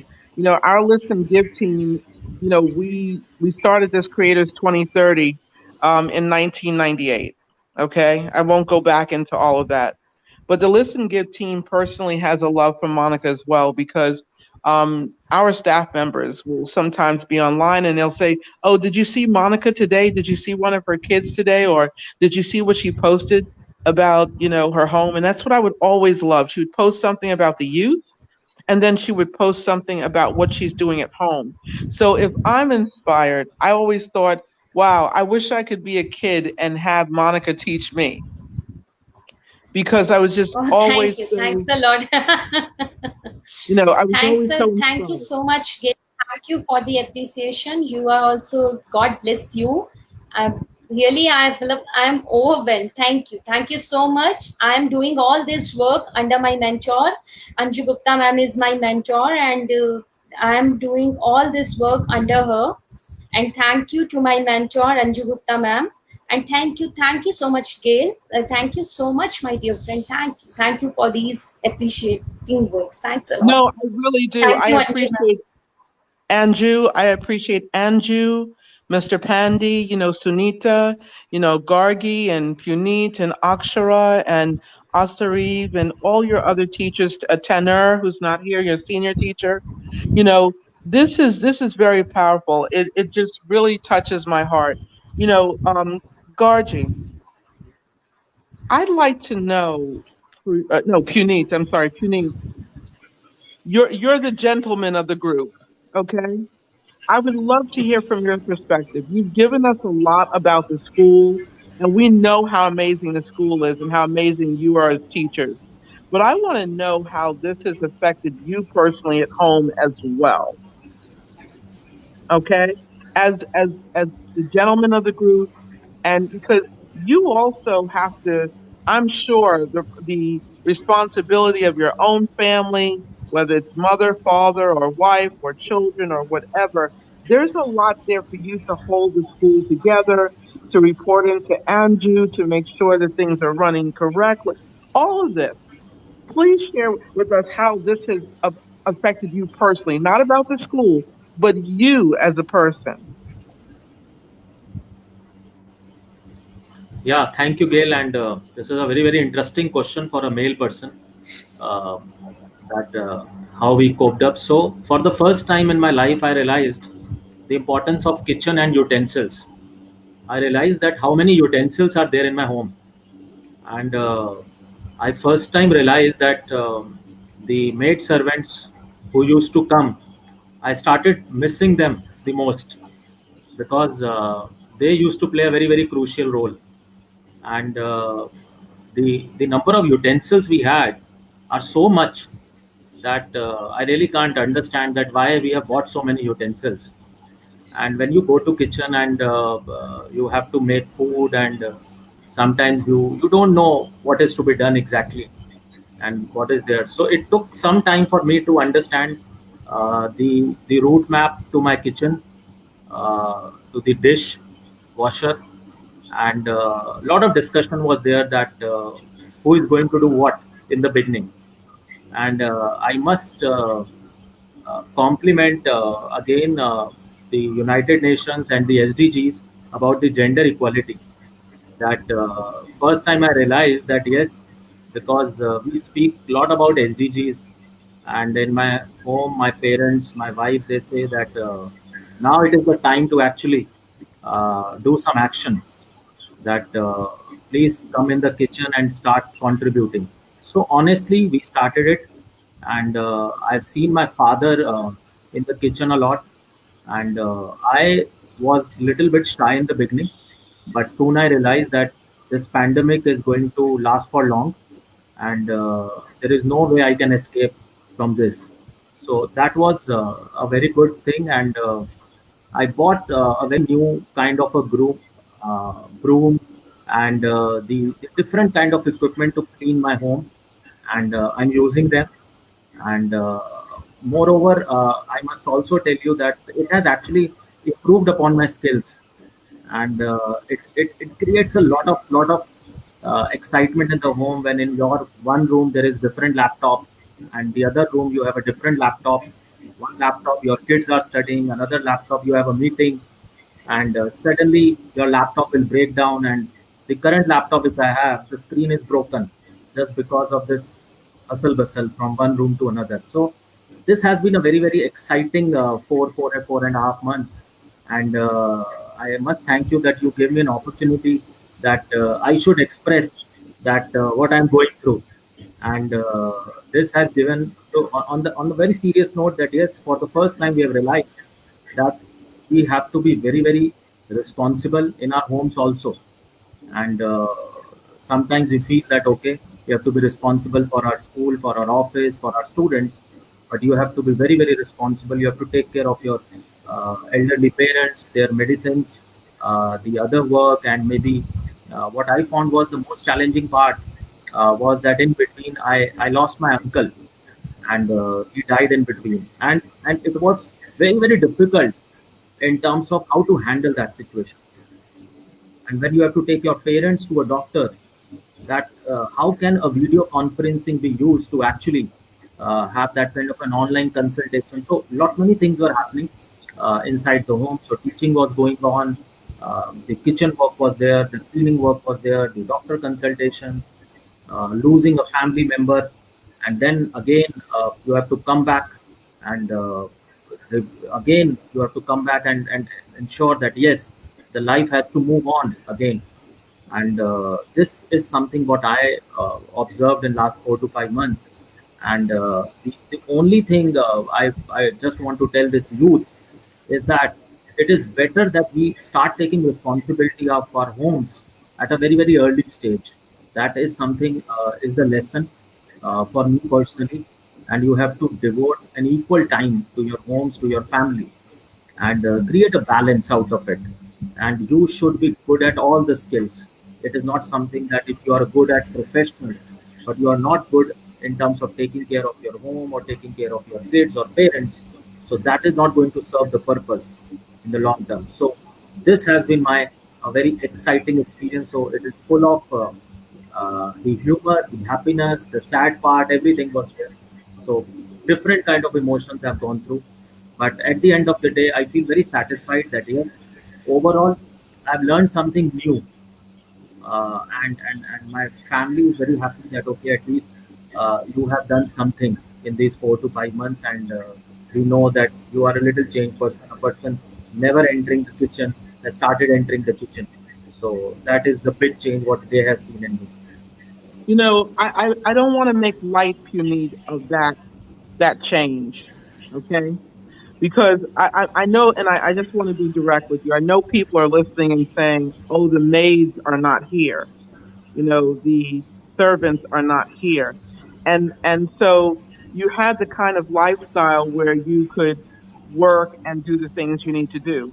I don't want to step over that because for someone who had that kind of lifestyle and who now has stepped into actually realizing the little things. I love what you said about how many utensils you had in the house. Because what you started to realize is, from what I'm hearing, is that you've learned from this lockdown you don't need as much as you thought you did. And that's a very powerful thing to me. I think no matter what economic status any of us are on, we're all realizing we don't need as much as we think that we do. Okay? We're only going to take about 13 more minutes here. And I wanted to go back to Gargi. Gargi. I'm sorry, Gargi. I'm so sorry I almost mispronounced your name. No, it's Gargi, fine. Yeah. Gargi, I love what Puneet said because those little things that we don't realize, Puneet, I realize I'm on the go a lot. Okay. So even me for my family, sometimes we eat more, from outside than we do in. But I'm a person that believes in fresh produce. I love to grow my own food and eat from my own fresh produce. And, you know, we take for granted that in India, you have all of your markets where you can go to the market every day. So one of the things I've learned from the Indian community is I buy my fresh fruits and vegetables every single day. I never keep food from one day to the other. So, a lot of my friends from India for years, even when I went to my travels to Chennai and Bangalore, I remember going to the market with my friends and their family, you know. And Gargi, I would like to ask you, Yeah. just like what Puneet shared about these little things that are so important, the little things that we think we take for granted. I love what you said about the utensils because it's like I did the same thing. You go back home and all of a sudden you don't realize you have all this stuff, you know? I want to ask you one personally, how did you how has this time been with you and your family? Don't talk about the school or anything else, Yeah. just you and your family. How has it been for Okay. you and your family? And how close have you So, gotten with them? And have you been cooking more and things like that? What have you learned? So in this thing, I can totally relate with Puneet sir because I'm not at all a kitchen friendly person. I'm a foodie, but I don't like to cook. But as Anju ma'am said that during this lockdown, we are celebrating everybody's birthday, everybody's anniversary. So we have been celebrating Mother's Day, Father's Day, and me and my cousins, we were just looking for the YouTube tutorial videos and we were baking cakes. So now I've baked so many big cakes and pizzas and everything that my mother was telling me one day, okay, now you have a backup option of being a baker as well because you have cooked so much. And these small things. Once I was just helping my father with some online payment, and it was a very small thing for me because we are tech savvy. But when I helped him, and after that, he was so thankful that you actually took out time and you helped me. So these were the small moments. I guess we were not. We were taking it for granted. But now, when I actually got time to spend with my grandparents, my parents, and my cousins, so it was a very wonderful feeling. These small things. Earlier, we used to just drop a text or we used to just call them, okay, happy birthday or happy Mother's Day or happy Father's Day. But the true meaning that has come out during this lockdown, we decorated room for them, and the expression and the feeling that was there on their face, it was just priceless. That they were feeling so happy that now my child is actually able to spend time with me and she has done something special for me. And talking about the not the negative but the sad part, since my brother he's living in Dubai, so he was kind of emotional that I'm not able to meet you all and I'm not able to be there with you all. So that was the feeling. But every day we are just talking on phone, we are having video call, so that thing is there. Okay, everybody is safe and everybody is together. So that is the thing that this lockdown has given us, that the feeling of being together and that satisfaction that we all are together in this as a family.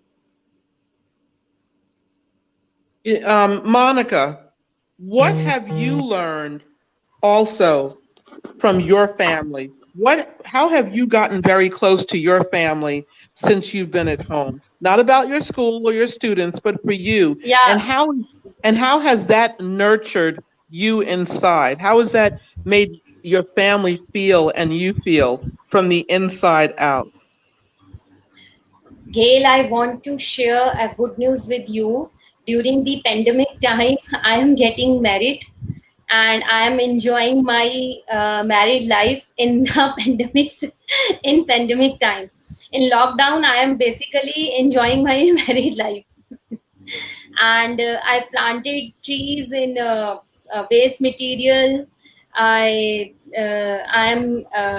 trying to adjust with my new family, and I am trying to know their behave, their attitude, and their plan, basically I am right now I am in a new family, so I'm basically trying to adjust in this in my husband family.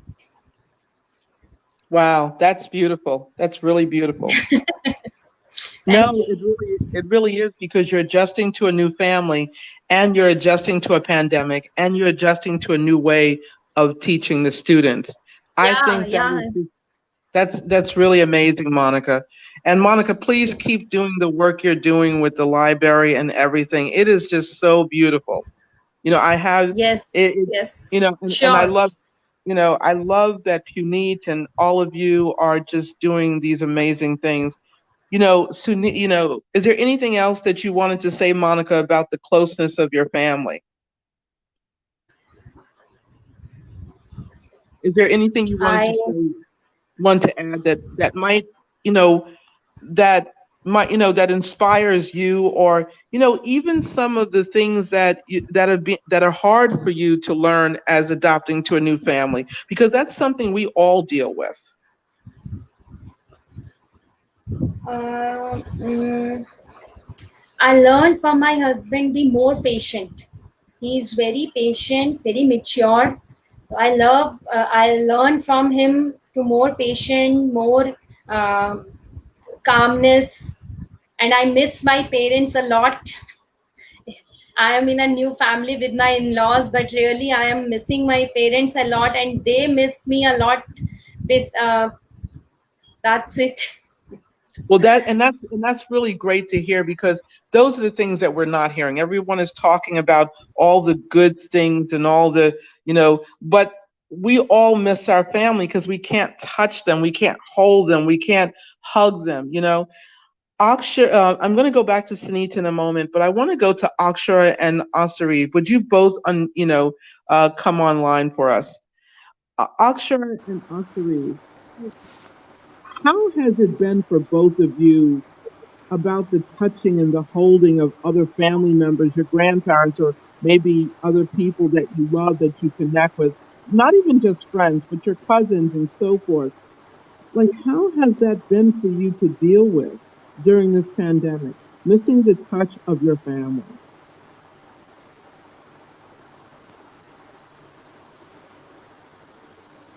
Okay, Akshara, would you like You to? can start.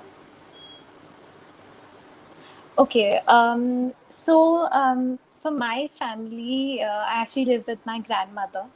And I remember as a kid, she used to tell me a lot of stories from her childhood. And as far as I remember, prior to the COVID-19 pandemic, we didn't actually get enough time to talk. And, she didn't have enough time to, tell me about her childhood and everything, because even she was trying to keep herself busy then. But since we were all pushed back to our homes, I think that is exactly when we got time to sit together and talk.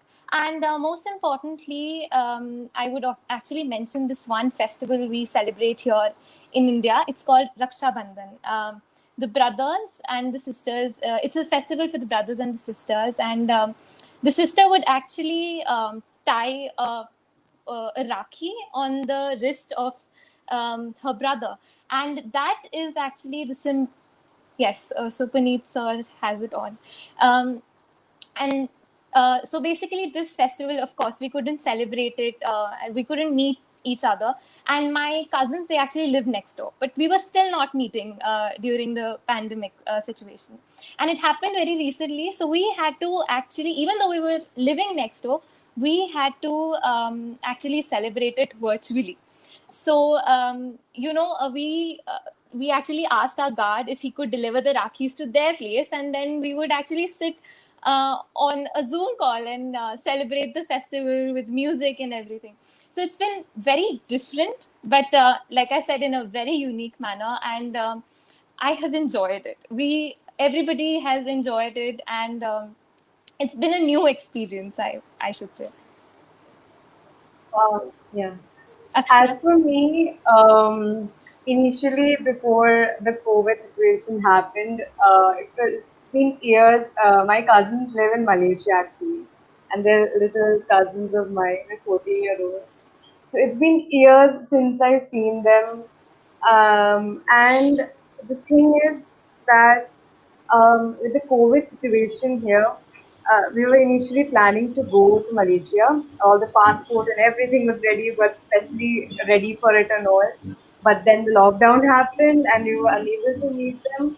So it makes you miss them even more. And as far as not being, feeling the touch of those around you right now, it's as if, you haven't really been or felt them being around you. These kind of moments when time comes to a standstill is when you actually start feeling every single thing that's happening around you or that had been actually had been actually happening. So as far as concerned with feeling the touch of my family, it's nice realizing that your grandmother is getting old and wrinkled with each passing day. Realizing that right now you have the time with her and how much useful it can become and how much stories you can share with her or learn from her, listen to her. That very sense of gratitude that you can have starts to arise from within. And I do miss my friends. I miss hugging them. When we were in school, we had that habit of, there is this friend in my class who has a habit of, giving hugs to everybody. And he like we're discussing about the same that, oh, we're unable to do it now and everything. So it really, makes you appreciate the very moments you had with people and the very moments you have post-COVID. So But everyone is sort of filled with gratitude. Yeah. I would like to add something.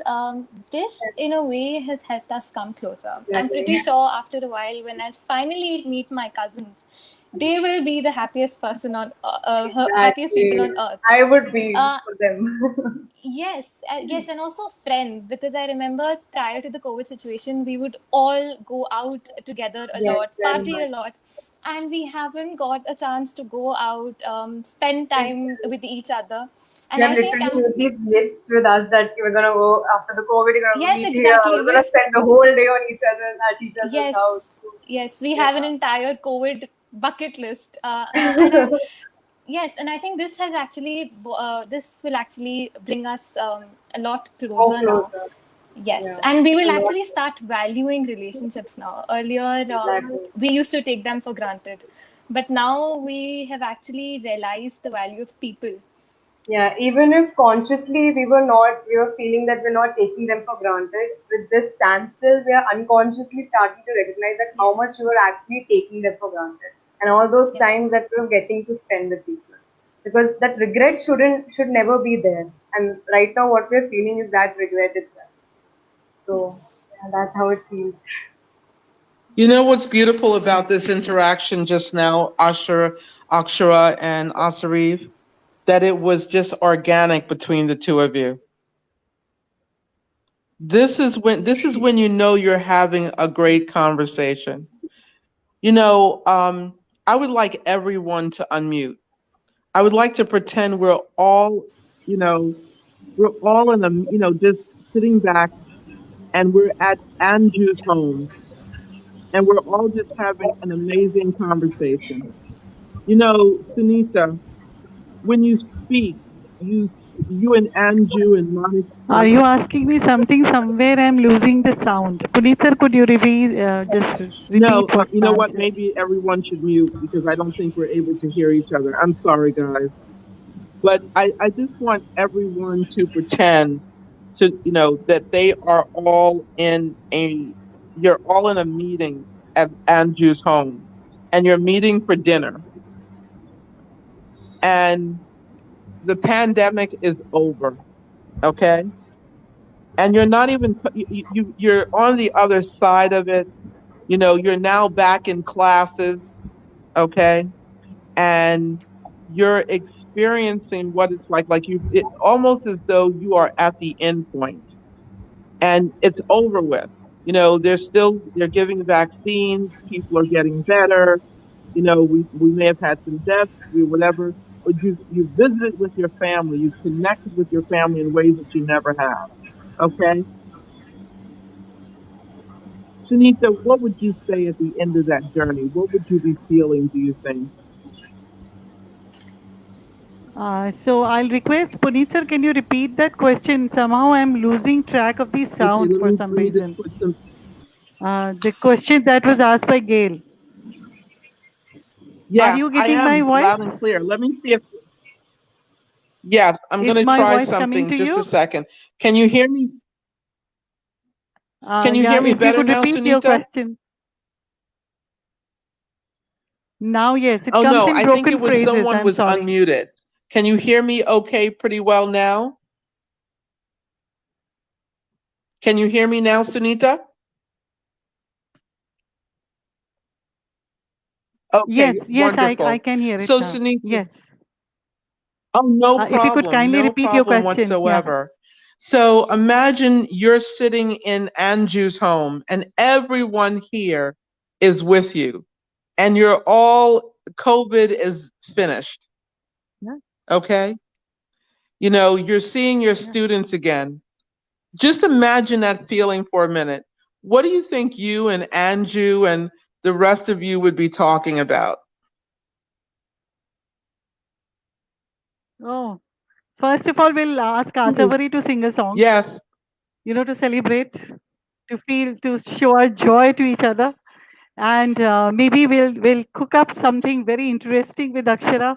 And it is going to be such a joyous affair that sharing our experiences, planning for the upcoming events in the school, because we are a school which loves to plan events and which loves to stage beautiful get-togethers also. So much so, 5th September, which happens to be a Teachers' Day. I'm just imagining that if that could this lovely day could happen, that would come out as a blast. And subsequently, after 5th September, which is a Teachers' Day for India, because the World Teachers' Day is 5th October, then we have 14th November as Children's Day. So we would be just planning, discussing, cooking plans about who will impersonate, who will do mimicry, who will do what, who's going to host, who's going to sing, and who's going to dance. That is how it is going to be. The celebration all over. So And that is how how would it you is feel going to be. personally? Sunita, how would you feel? Like we know about the school, but how would you feel personally? What would that make? I mean, because I know that you really honor taking care of the health and well-being. How would you be feeling personally? Literally, you're sitting, it's just the seven of you sitting with Anju. Okay. And how would Yeah, you be feeling? I'll be ecstatic on cloud nine, and that I'll be blessing God for that day, if it comes soon, and I'll be feeling that what more can I do if God has given us life? What more can I do to make the students' life more, beautiful, full of joy, full of happiness? How can I more spend time with them? These are the days which have given us so much time with our students. Let me tell you, Gail. There is the the time zone has melted, I would say. We call it in India Kavya Goshti, which is actually recitation of poetry. We are holding Kavya Goshti in the evening. We are holding singing concerts in the evening. So I would feel as if the life has met me again, and I would embrace life with full open arms like a simple child does to his father or to his Almighty. So that is what I'll feel. Oh, Feel like wow. singing all the more. Monica, what will you do when you see your family again after the COVID? You're sitting with Anju and you just can't believe COVID is over. How will you feel when you're sitting with Andrew and you're talking to Andrew and you're saying, "Oh my goodness, Andrew, I've just seen my parents again." What will that feeling be like for you? First of all, I will hug That would be them. ambrosia. You know what is ambrosia? That is the nectar of God. So it is ambrosia for, you know, when you are able to see your parents again, you're able to see your family again, you're able to see your loved ones again. It is another blessing and a promise that, you know, a hope. What she said, Akshara said, there's hope has come. So it will be hope actually incarnated in front of your eyes. So that is what we'll be thankful for from the bottom of our hearts. Thank you.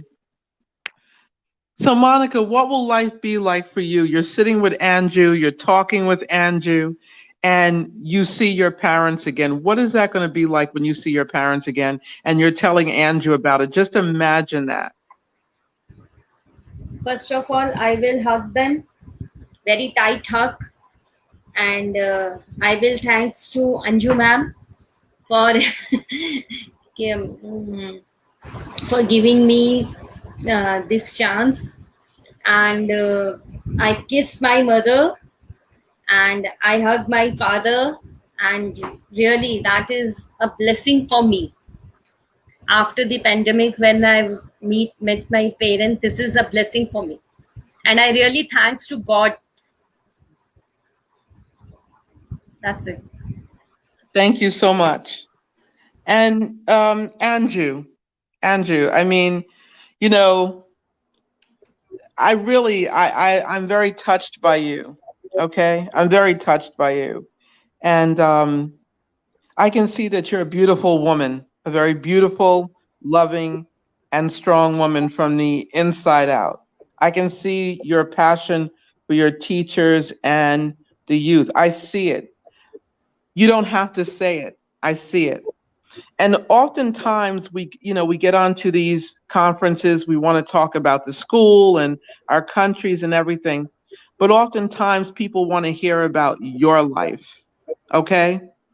While they're interested in all the other things, they're interested in your life because that's what they can relate to. And you are truly an inspiration. I want to know what inspires you, Andrew. The stories of the teachers, they inspire me, right? The guidance of the mentors, they inspire me. The interviews by being taken by you, these interviews inspire me. But what My else own inspires? But Andrew, beyond that, what inspires you personally at home outside of work, your family, or your art, or something? What inspires Andrew the woman? my inner self inspires me. When I pray to God, the God always tells me that this is something which now you have to do. So I always feel that God is standing in front of me, even if I am having any kind of problem. So God always shows me the path, the way. So my inner self, the meditation which I do, the spirituality which I believe in, is something which helps me out. And you have not asked me, the party was in my house, and you have not asked me that what I will tell them to do, you know? Oh, I'm sorry. What will you tell Yes, them to do? Please tell yes. us. So at the end, I would like to tell that if the party is at my house, Puneet will be cooking. Okay, Oh my goodness. Well, right? you Asavri will be helping Puneet. Sunita and Akshara will be singing. Okay? And me and Gargi and Monica will be dancing. okay. That's so Andrew, I know we have to go and we were supposed to wind up and I apologize. How would you like us to end this conversation today? What do you think would be the best way to end it today? The best way to end is through the message which all of us want to give to the teachers of the world. We would like to clap for the teachers of the world who are doing very good jobs, and they are actually, yeah. So And they are actually the, I can say, the messengers of God. I generally call teachers, I have told you earlier also, I generally call teachers Corona angels. I don't call them Corona warriors. They are Corona angels because they have kept the learning alive, and they are the people who will keep the learning alive. You know, because the career of the children are at stake. It is no learning versus online learning. So we have to have online learning so that 1 year of the children it doesn't go waste. So I give a big applaud to all the teachers who are doing jobs very well, and I would like everyone to recognize these Corona angels with a message that we should keep doing, keep the learning on, and let's not waste the year, 1 year, precious year of the lives of the children. I know people have diverse opinion on this. I respect the diverse opinion on online teaching, but then at the end of the day, the one precious year of the children is what matters. So we have to do it. We have to evolve ourselves, and we have to keep learning so that we keep teaching. This is how I would like to end. Well, what I want to say to all of you is thank you very much. You know, I just want to say this. Last week we were on for, well, Thursday we were on for an hour, hour and a half. Today we were on for 2 hours. And we were on this long for you to get a sense of the people from India and what they offer to the world. Next week we will be on again on August 22nd. And Monica and Andrew and Sunita and all of them will be leading the charge on the SDGs. This will only be a 1 hour at most broadcast. So we ask that you tune in and be with them. And we're grateful for everyone here. Thank you so much to Anju, Akshara, Sunita, Monica, Gargi, Asabri, and Puneet. If you would just stay with me 1 minute in the background, everyone, as we close, just stay for 1 second and that'll be it. Just hold on. Thank you, everyone. Hold on 1 second, Jai Hind. everyone. Don't Jai Hind. Thank you.